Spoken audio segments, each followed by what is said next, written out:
Bugün bir məsələyə toxunmaq istəyirəm. Deməli, güvənin sonuncu sınağında biraz sıxıntılı məqamlar oldu. Deməli, bu situasiya sualı biraz problem yaratdı uşaqlarda və gördüyünüz kimi bura bir kifayət qədər izləyici kütləsi olan bir kanalı qoymuşam. Kanaldan bir ekran görüntüsü qoymuşam. Yəni uşaqlar dedi, müəllim yoxlamışıq, orada fərqli deyir. Orada təcili 5 tapıb, biz başqa cür alırıq. Orada qüvvələri o cür çəkib, biz başqa cür alırıq. Gəlin o suala bir diqqətlə baxaq, görək orada məsələ necə olmalıdır. Bir dənə uşaqların beynində o məsələ aydınlansın. Deməli, bizdə uzanmayan çəksiz iplər vasitəsilə bloklardan asılmış iki cisim tarazlıqdadır deyib, bir müddət sonra dayaq kənarlaşdırılaraq cisimlər sərbəst buraxılır. Blokların çəkisi və blokların oxunda sürtünmə nəzərə alınmır. Aşağıda müxtəlif suallar verib bizə. Deməli, dayaq kənarlaşdırdıqdan sonra M1 kütləli cisim necə hərəkət eləyir? Sonra 2 saniyə ərzində getdiyi yol necədir? Yəni, qısası ilk olaraq biz bu cisimlərin təcilləri haqqında müəyyən bir fikrə malik olmalıyıq. Gəlin, qüvvələri çəkək. Baxın, burada M1 cismini aşağıya çəkir M1J qüvvəsi. M2 cismini aşağıya çəkir M2J qüvvəsi. Buradakı ip gərilməsinə biz T deyək. Onda eyni ip olduğuna görə burada bizim üçün T'dir, burada bizim üçün T'dir. Bu ikisi T-dirsə, deməli, buradakı ip gərilməsi olacaq 2T. Bundan sonra nə etmək lazımdır? Hər bir bloka ayrı-ayrılıqda baxmaq şərti ilə burada həmin cisimlər üçün Newtonun ikinci qanununu yazmaq lazımdır. İndi baxaq görək burada məsələ necə olacaq və cisimlər hansı tərəfə necə hərəkət edəcək. İlk məsələ odur. Baxın, burada M1 kütləli cismin mən MJ-sini yazıram 40 Newton. Normalda hər ipə nə qədər düşürdü? 20 düşürdü. Əgər bura 20 Newton olsaydı, bu sistem tarazlıqda durardı. İndi buradan asılan bir yükümüz 4 kiloqramlıq yükdür. Hər ikisi 4 kiloqramdır deyir. Yəni, qısası bunu da çəkən qüvvə 40 Newtondur. Onda belə deyə bilərik ki, artıq bu sistemdə müəyyən bir təcil olacaq və bu təcilimizin nəticəsində dayağı qoyduğundan bilə bilərik ki, M2 kütləli cisim aşağıya doğru A təcili ilə hərəkət edəcək. M1 kütləli cisim isə yuxarıya doğru A təcili ilə hərəkət etmiş olacaq. İndi isə bir şeyə diqqət edək.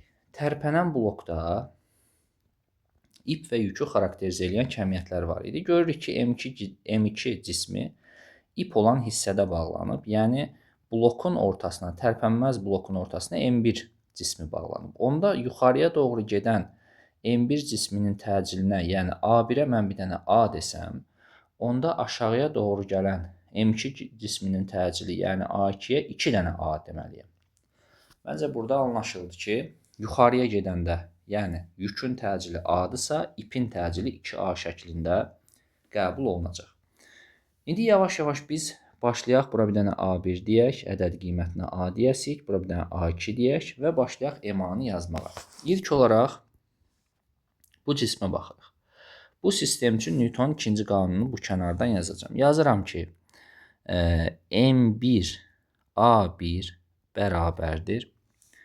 Gördüyümüz kimi sistem yuxarı gedirsə, yuxarıya çəkən qüvvəmiz, yəni bu 2T qüvvəmiz daha böyük olacaq. Onda yazıram 2T çıxılsın M1J. Bu birinci cisim üçün Newtonun ikinci qanunu. İndi gəlin ikinci cisim üçün bunu yazaq. Yəni bu cismə baxırıq. Gördüyümüz kimi cisim aşağıya gedir. Deməli, onu aşağıya çəkən qüvvə daha çox olacaq. Onda EMA-nı belə yazacağım ki, deməli M2A2 yazıram. M2A2 bərabərdir. Aşağıya çəkən qüvvəmiz M2J çıxılsın T. Və burada belə bir sistem tənliyimiz alınır. Və bu sistem tənliyi tapdıqdan sonra artıq bizə nə lazımdır? Cismin təcili lazımdır, təcil tapasıyıq və yaxud da başqa nə lazımdırsa onu təyin edə biləsirik. M1 kütləli cisim 4 kiloqramdır. Yazıram 4 vurulsun. Gördüyümüz kimi biz A1-ə A demişik. 4A bərabərdir. 2T minus M1 4 kiloqramdır. 4 vurulsun 10. J-nin də qiyməti 10. Digər tərəf üçün baxsam, M2 də 4 kiloqramdır. 4 vurulsun. A2-nin qiymətinə 2A dedik. 2A bərabərdir. Gördüyümüz kimi M2J, yəni burada 40 eləyir, yəni 4 vur 10 belə deyək, tam açıq şəkildə yazsaq, çıxılsın T. Bu da oldu bizim yenə də bir sistem tənliyimiz.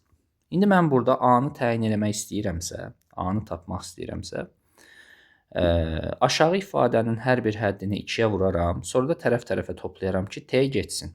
Gəlin baxaq. Yuxarıda nə olur? 4A bərabərdir 2T çıxılsın 40. Aşağıda alıram 8A və 2-yə vurub yekun ifadəni yazaq.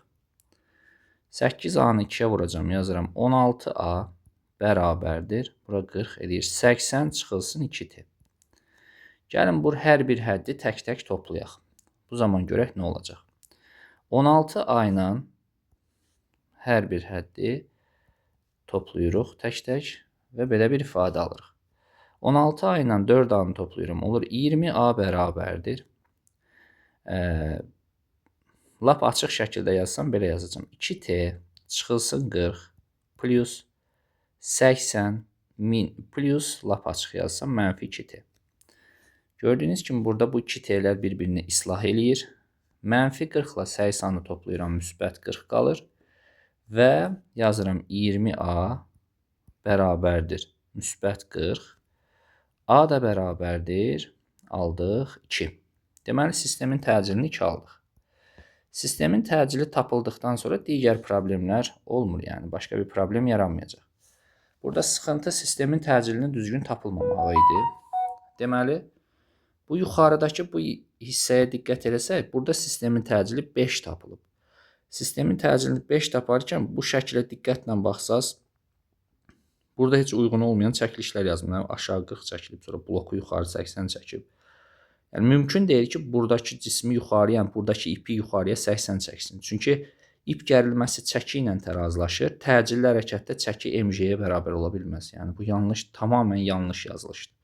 Burada təcilin 5 olması da tamamən yanlışdır. Burada uşaqlar testləri yoxlayırlar. Yoxladıqdan sonra da hərədə bir cür fikir yaranır. Başlayır hər uşaqda qəribə suallar yaranmağa. Yəni, qısası təcili tapdıq. Təcili tapdıqdan sonra dayaq kənarlaşdırdıqdan sonra M1 cismi necə hərəkət etdiyini yazın. Buradan o tərəfə artıq elə bir problemli bir məsələ deyil. Təcilin qiymətini tapırıq və belə yazırıq ki, A-nı 2 tapmışıq və biz A1-ə A demişik. Deməli, A1 bərabərdir A dedik, yəni bu 2. İstiqaməti yuxarıya doğru. Cisim yuxarıya doğru A bərabərdir 2 metr bölünsün saniyə kvadrat təcillə bərabər yeyinləşən hərəkət icra edəcək. Sonra dayaq kənarlaşdırdıqdan sonra ilk 2 saniyə ərzində M1 cisminin getdiyi yolu hesablayın. Baxırıq ki, M1 cismi buradadır, yəni M1 cisminin təcili A1-dir. Onda S1 bərabərdir A1T kvadratı bölünsün 2 deyirik və A1-in yerinə də tapdığımız cavabı, yəni 2-ni qoyuruq. Geri qalanı belə deyək, çox çətin olan bir məsələ deyil. Artıq AT kvadrat bölü 2 ilə ifadəmizi yaza bilərik. Vəssalam. M1 kütləli cismin deməli, əgər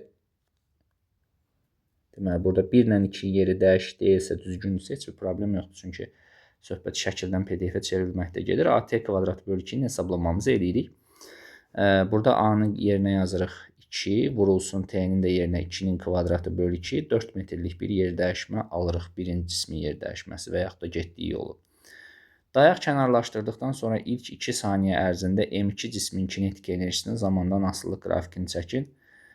İkinci cisim buradakı cisimdir və ikinci cisim sükunət vəziyyətindən V0 bərabərdir 0 alınan yeyinləşən hərəkət eləyir və bərabər yeyinləşən hərəkət üçün kinetik enerjinin ifadəsini Y kinetik bərabərdir.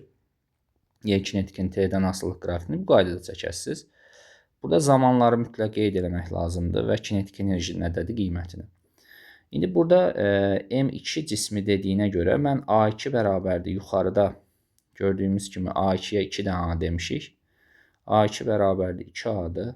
Yəni 2 vurulsun 2 bərabərdir 4 metr bölü saniyə kvadratıdır.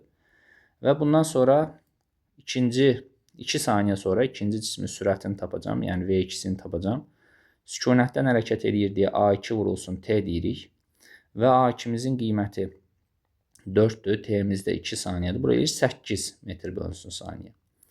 Və kütləmin də qiyməti, M2-nin də qiyməti 4 kiloqram olduğu üçün kinetik enerjiyi hesablayıram. M2 V2 kvadratı bölünsün 2. Yəni 4 vurulsun 8-in kvadratı bölünsün 2. Bu isə bizim üçün 128, 64, ixtisarlı 128 joule. Deməli 2 saniyədən sonra bu cismin kinetik enerjisi 128 joule olmuş olacaq bu qaydada. Deməli, burada əsas məsələ təcili düzgün tapmaq idi. Təcili tapmaq üçün sistem tənlikləri ardıcıl olaraq qurulur. Ondan sonra sistem tənlik necə lazımdırsa, yəni bizə hansı formatda lazımdırsa o qaydada həll olunur. Və burada məsələn ip gərilməsini də istəyə bilər. Artıq A-nı tapdıqdan sonra ixtiyari bir ifadədən ip gərilməsini də təyin edə bilərik. Yəni, bu məsələlərdə problem deyil. Məsələn, tutaq ki, biz bu ifadədən ip gərilməsini təyin edə bilərik. 4 vurulsun, 2 vurulsun, 2, A-ya 2 tapdıqdan sonra 40 çıxılsın T.